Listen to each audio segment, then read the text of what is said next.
Bonjour et bienvenue à toutes et à tous pour cette interview bilan de la double confrontation entre le TT Joulet-Tours et l'Alliance Nîmes-Montpellier qui comptait pour le maintien en division Pro Dames. Donc le TT Jouet s'est imposé à deux reprises, 3-2 à domicile puis 3-1 à Montpellier, résultat permettant de maintenir l'équipe en division Pro Dames pour la saison prochaine.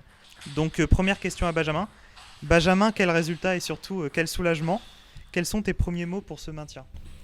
Déjà, les premiers mots, c'est de féliciter toute l'équipe, les filles, le coach, pour ce très très gros travail. La saison, elle n'a pas été facile, on a eu un contexte sanitaire très très compliqué. Les filles ont su se remettre en question tout au long de l'année, ont su s'entraîner également toute l'année. C'est un travail qu'on voit pas, c'est un travail de l'ombre. Il se fait sur l'intégralité de la saison. Je tenais aussi à remercier tous ceux qui nous ont suivis, notamment en vidéo, puisqu'on jouait à huis clos la quasi-totalité de la saison. Donc avec une pensée particulière pour nos licenciés qui ne peuvent pas pratiquer. Et je pense que ce résultat, ce maintien, il est aussi pour eux. Donc ça, c'est une très très grande satisfaction. Les filles ont fait vraiment un travail exemplaire. Et elles peuvent être fières aujourd'hui d'avoir atteint le résultat escompté. Claude, bravo à toi pour la préparation de ces confrontations. Selon toi, quel a été l'élément déclencheur de cette performance? Pas simple cette question, Antonin. Le déclencheur numéro un reste sans aucun doute l'adhésion des joueuses. On peut enlever le masque, ouais. L'adhésion des joueuses au projet et à l'objectif qui était le maintien dans cette division. Ça date de 2 ans, hein. On a choisi un autre itinéraire il y a 2 ans avec le club. Donc c'était pas l'objectif. On n'a pas pu aller au bout l'année dernière à cause de la saison dernière à cause de la crise sanitaire. Et cette année, on a été au bout avec un dernier match au mois de mai. C'est ce déclencheur, il a en fait, faut résumer quand même, faut revenir sur toute la saison qui n'a pas été simple. Moi, la saison, je la détache en 3 phases. On est parti sur une première phase sur les premiers matchs où on a des opportunités de prendre des points et on ne les prend pas. À partir de là, ça a commencé à être, pour moi, dans ma tête, difficile. Parce qu'on a des opportunités de points et plusieurs matchs de suite, que ce soit Poitiers, que ce soit Lille, que ce soit Nîmes-Montpellier, que ce soit Saint-Denis, on a des opportunités. Donc là déjà, on peut se rapprocher un peu plus de l'objectif. Le deuxième point important, c'est ensuite la blessure de Loliré et l'arrêt qu'il a fallu décider. Donc j'ai décidé à la suite du match de Saint-Denis d'arrêter Lily volontairement avec elle. Ça n'allait plus. On avait le souhait en fait de maintenir l'IRE jusqu'au mois de décembre avec le staff médical et dont je remercierai plus tard Guillaume Rio au niveau du kiné. On avait décidé de la maintenir jusqu'à mi-décembre, mais le match de Saint-Denis a été le détonateur du fait que Lily ne pouvait pas aller plus loin. C'était difficile dans la tête, c'était difficile dans le jeu, c'était difficile dans l'entraînement. L'opération tournée arrivée, est-ce qu'elle allait se faire opérer ou pas, est-ce qu'elle allait jouer sous infiltration ou pas, et ainsi de suite. Donc on a tout arrêté. Et à partir de là, les filles ont dû négocier ce passage-là entre elles, qui s'est avéré très positif parce qu'il a fallu changer les compositions d'équipe, il a fallu tourner, il a fallu que Marie Menanto arrive dans cette équipe-là et prenne ses responsabilités aussi pour jouer. Il a fallu aussi, et ça c'est pas simple, se battre avec le règlement de la FFTT, puisque j'avais quand même un souci de faire monter mes juniors filles en équipe première sans les brûler. Et à cette question-là, avec le changement de dirigeant de la FFTT et la crise sanitaire, j'ai eu aucune réponse pendant plus d'un mois et demi. Donc pas possibilité, est-ce qu'on prend un joker ou pas un joker? Donc ça a été une phase, cette deuxième phase-là, qui a duré de décembre jusqu'à fin janvier, pratiquement, mi-février, a été difficile. Et puis il y a eu la troisième phase, où là, j'ai complètement tourné l'équipe déjà vers l'objectif du maintien et vers ce premier match de play-down. Dès la rentrée de Lily, l'objectif l'objectif était déjà dit et clairement énoncé. Et en fait, on a commencé, le déclencheur, il a été là. Donc le déclencheur, il date de février quand même. C'est pas rien. Donc quand je dis dans la presse et à l'ensemble des gens qu'on a vraiment préparé le match, les joueuses pourront l'attester elles-mêmes, on a vraiment préparé le match. Et ça ne date pas de 15 jours avant, de 3 semaines avant. On est sur l'objectif depuis à peu près le mois de février avec les analyses vidéo. Donc ça, c'est pas rien. Et ce qui fait qu'on est arrivé sur le match de Nîmes complètement préparé. Hein. Je rappelle, le match de Nîmes, il a monopolisé à peu près, et là je remercie Nicolas Cognot, Claude Soncourt, Nicolas Godelat, Hugo Berger, Guillaume Rio, le kiné, David Rigaud. Il a monopolisé tout le centre mutualisé autour de l'objectif des filles. Hein, puisque les garçons de la 4S, eux, c'est un championnat de phase régulière. Les playoffs et les playdowns, c'est un match couperé. C'est une haute tension quand même dans le compte pour un joueur de tennis de table. Et donc, on a mis l'objectif pendant un mois sur ça, entre analyse vidéo, mise en place à l'entraînement, situation dans l'entraînement. Ce qui fait que sur le match de Nîmes-Montpellier, j'avais quand même à l'issue du premier match un regret, c'est de ne pas avoir gagné 3-1. Alors certains diront, mais oui, Claude, tu vas trop loin, c'était déjà bien 3-2. Non, parce que 3-1, ça nous laissait une soupape de sécurité par rapport à ça. Et en plus, sur ce 3-1, on pouvait le faire au match aller. On était déjà heureux d'avoir gagné, on était heureux de les avoir battus 3-2. Mais derrière ça, quand même, restait ce petit fil conducteur. Au match retour, ça a été beaucoup plus clair. On a gagné 3-1. Voilà. Alors certains pourront dire oui, mais certaines joueuses en face n'ont pas joué. Non, moi je dis non. C'est ce qu'on aurait dû faire au premier match. On l'a fait au deuxième match. On a gagné 3-2 et on a gagné 3-1. Donc d'une façon plus claire dans les deux matchs. Sur ces deux matchs, l'élément hyper important, c'est Nolwenn qui est à côté de moi. C'est Nolwenn qui a su le gérer un peu mieux que les autres filles pour moi, parce qu'elle était beaucoup plus prête, j'ai trouvé, par rapport à cet objectif. Voilà, donc, et puis on le savait tout avec les filles. Et après, derrière, il a fallu simplement sur le deuxième match gérer la confrontation avec l'Australienne coréenne. Donc c'est là-dessus que je me suis concentré en fait entre le premier match et le deuxième match. J'avais toute confiance sur ce qu'avait fait Nolwenn sur cette position 3, donc je n'avais pas à la changer.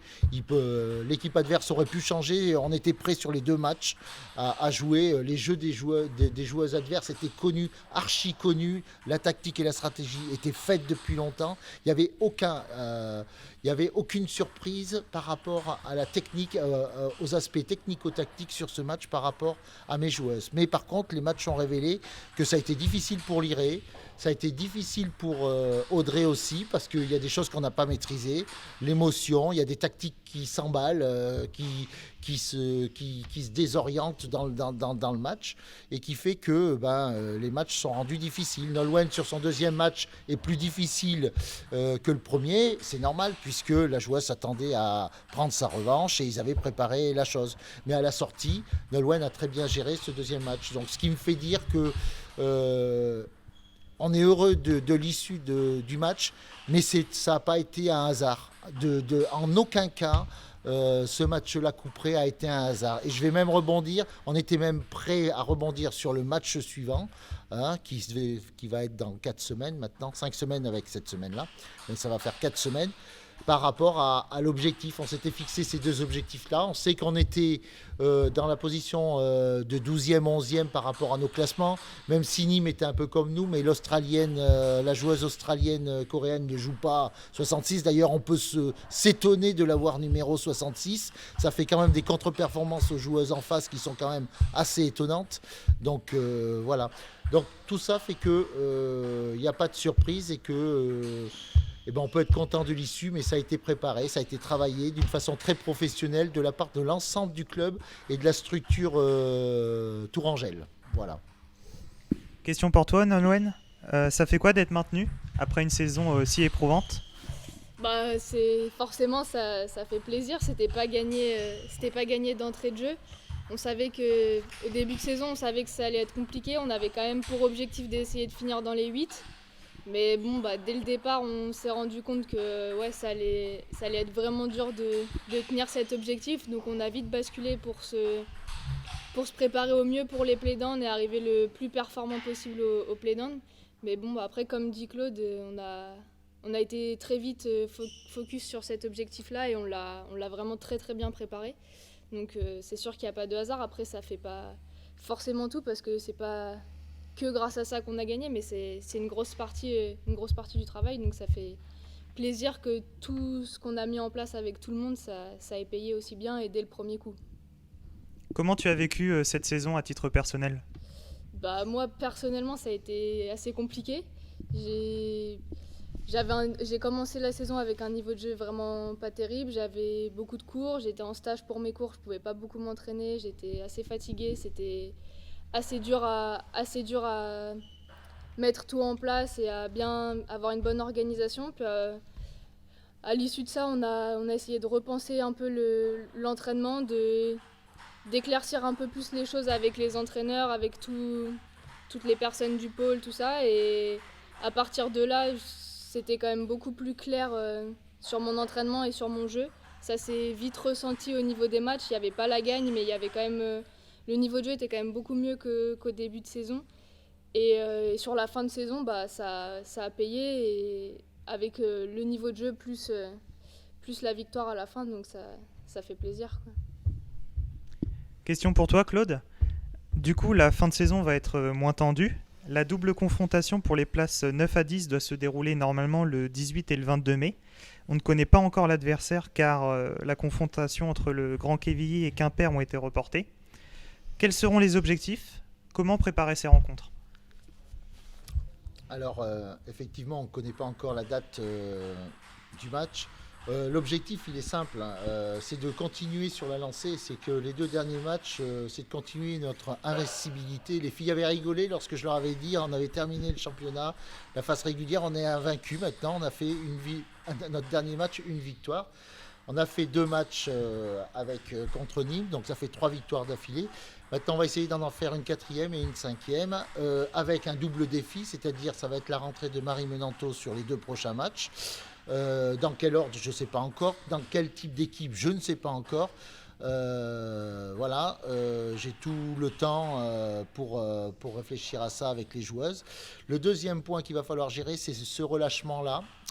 Après l'objectif atteint, on a un relâchement et c'est tout à fait normal. Mais il va falloir qu'on se reconcentre puisqu'on est qu'au mois d'avril, on sera qu'au mois de mai. Donc il va falloir continuer à se reconcentrer sur le niveau de jeu des joueuses et puis sur des situations de progrès pour continuer. Donc en fait il va falloir redevenir assez professionnel pour les filles quand même, très professionnel pour pouvoir enchaîner les matchs. Après, Marie est passée pas loin sur ses 2 premiers matchs, c'était assez encourageant sur des prises de 7, elle a des balles de 7 sur Marie Migaud, elle a des balles de 7 contre Issy les Moulineaux, donc sur Isacoc. Donc Marie mérite déjà d'aller essayer d'aller chercher des manches, mais aussi d'aller chercher un match. Donc, et puis Marie a toujours été présente dans l'équipe, donc ça me semble complètement cohérent de cet objectif-là.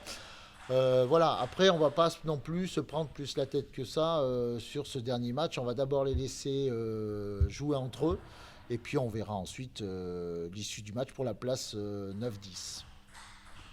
Benjamin, le fait d'être maintenu permet de préparer plus sereinement l'avenir. De quoi sera-t-il fait ? A-t-on une idée de l'équipe pour la saison prochaine ? Déjà, avant de répondre à la question, Claude et Nolwenn ont parlé de la structure mutualisée et de ce qu'elle a apporté en fait tout au long de la saison. Et je pense qu'il faut vraiment insister sur les remerciements auprès de la Ligue du Centre Val-de-Loire de tennis de table, dont son président Jean-Paul Chilon, pour tout le travail qu'on arrive à faire aujourd'hui avec le pôle espoir Pôle France Relève, avec les techniciens, que ce soit Nicolas Météro, Nicolas Godela, Hugo Berger, l'ensemble des relanceurs qui interviennent. De la même manière, remercier également la 4S Tour et David Rigaud notamment. La 4S Tour, c'est aussi une structure professionnelle qui évolue en Pro B messieurs. elle a donc une expertise, et ce qui est bien, c'est que depuis 2 ans, on fait un travail qui est plutôt intéressant et intelligent, c'est qu'on essaie de partager un petit peu nos connaissances, cette expertise, et on essaie de la mettre au service de l'ensemble du groupe. Et je pense que ça a été décisif sur ces dernières semaines, notamment pour préparer cette première rencontre de play-down. Donc ça, c'est vraiment important d'en parler, de le valoriser. Et puis évidemment, dans la projection sur les années à venir, c'est évident que cette mutualisation, il faut continuer à la faire, il faut continuer à l'améliorer. Voilà, on a une marge de progression encore très importante, mais je pense que ce sera important de travailler dessus. En ce qui concerne l'équipe de pro, nous, on n'a qu'une envie, c'est de continuer avec cette équipe-là. Ça, c'est très clair. Aujourd'hui, l'équipe, malgré les difficultés, malgré le contexte, elle a montré quand même une force de caractère qui est quand même intéressante, très très intéressante. Et c'est une équipe vraiment avec une dimension humaine et une implantation au niveau local, au niveau du territoire. Ça, c'est vraiment important. Quand on a notre numéro 1, Lily, qui est basée à jouer les tours depuis son arrivée au club, quand on a Nolwenn, qui est issue justement de cette formation de Tourangelle, quand on a Audrey, qui vient s'entraîner régulièrement sur la structure, qu'on suit également sur la structure INSEP, on a envie de continuer avec ces 3 filles-là. Et on va associer bien entendu, parce qu'elle a été très importante sur les dernières rencontres, Marie. Marie qui est en tant que joueuse numéro 4. Alors en plus, comme il n'y a que la pro qui jouait cette saison, c'était extrêmement compliqué pour elle. Elle a malheureusement très très peu de matchs. Elle qui doit jouer normalement en équipe réserve, elle a quand même fait un travail exemplaire, vraiment exemplaire. Parce qu'à l'entraînement on ne le voit pas, mais c'est elle qui échauffe les joueuses. Dans les conseils, dans l'élaboration tactique, elle est partie prenante de toutes ces choses-là, et elle a joué son rôle. Et nous, on a vraiment envie de continuer à construire sur une équipe qui nous correspond, qui nous ressemble. Et je pense que également pour nos partenaires, que ce soit les collectivités territoriales ou les partenaires privés, aujourd'hui on a, je pense, beaucoup plus de chances de s'associer à une démarche locale, un vrai travail de territoire comme ça, autour de ces joueuses-là, plutôt que d'aller chercher des joueuses mercenaires qu'on fera intervenir que sur certains matchs et qui n'auraient pas d'ancrage territorial. Donc je pense que ça, c'est vraiment dans les années à venir, et ça vient également corroborer tout le travail qu'on fait à côté en termes de formation des jeunes. Je pense que c'est important de continuer ce travail. Claude, quels seront les objectifs pour la saison 2021-2022 ? Que peut viser le TT Jouet ? Alors, pour répondre à cette question, c'est un peu difficile, là, c'est un peu tôt. Benjamin, l'ossature de l'équipe, on la connaît, ça reste la même. Maintenant, si à un moment donné, je sais qu'avec Benjamin, on en avait parlé, on a la possibilité de faire quelques points d'amélioration, je pense qu'on essaiera d'y penser. Mais pour le moment, c'est pas le cas. Donc, le discours... ce discours-là est plutôt tenu avec cette équipe-là.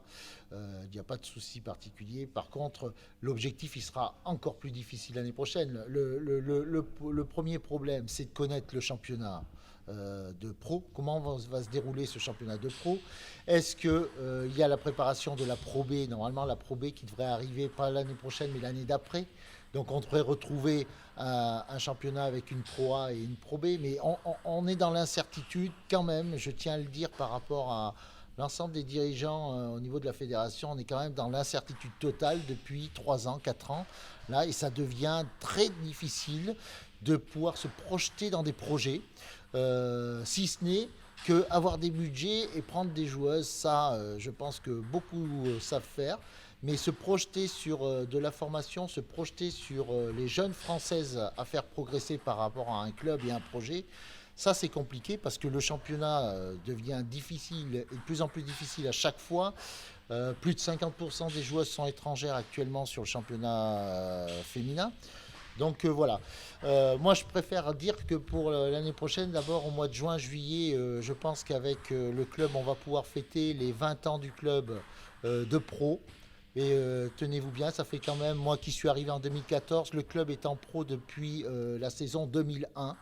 Alors il y a eu une ou deux descentes bien gérées par les anciens dirigeants qui sont remontés. Il y a eu un ou deux choses comme ça. Mais le club a 20 ans de pro. Si ça, c'est pas une réponse à notre fédération par rapport au TT joué, je vois pas ce que ça peut être de mieux. Alors il y a d'autres clubs qui sont dans le même cas, voire plus que nous.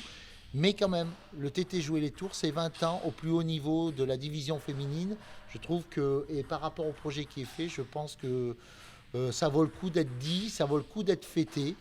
Et d'autant plus que ce soit les joueuses en 2001, en 2005 ou tout, c'est le même processus. C'est-à-dire que chaque président a cultivé ce processus de joueuses qui sont de jouer les tours, qui vivent sur jouer les tours, qui sont entraînées autour de jouer les tours. Avec bien sûr forcément l'équipe de France à côté ou l'INSEP ou des stages nationaux. Et je pense que ça par contre c'est une vraie valeur de jouer les tours à poursuivre, quoi. Est-ce qu'on fera mieux 20 ans, 21 ans, 25 ans? Je l'espère. Ça montre au moins les vrais objectifs du club et du comité directeur. Quant aux objectifs, eh ben, on essaiera de se maintenir une nouvelle fois en pro. Et ça sera encore archi difficile, mais bon, on fera notre possible pour y arriver. Une dernière question pour toi, Nolwenn. Quels sont tes objectifs personnels pour l'an prochain?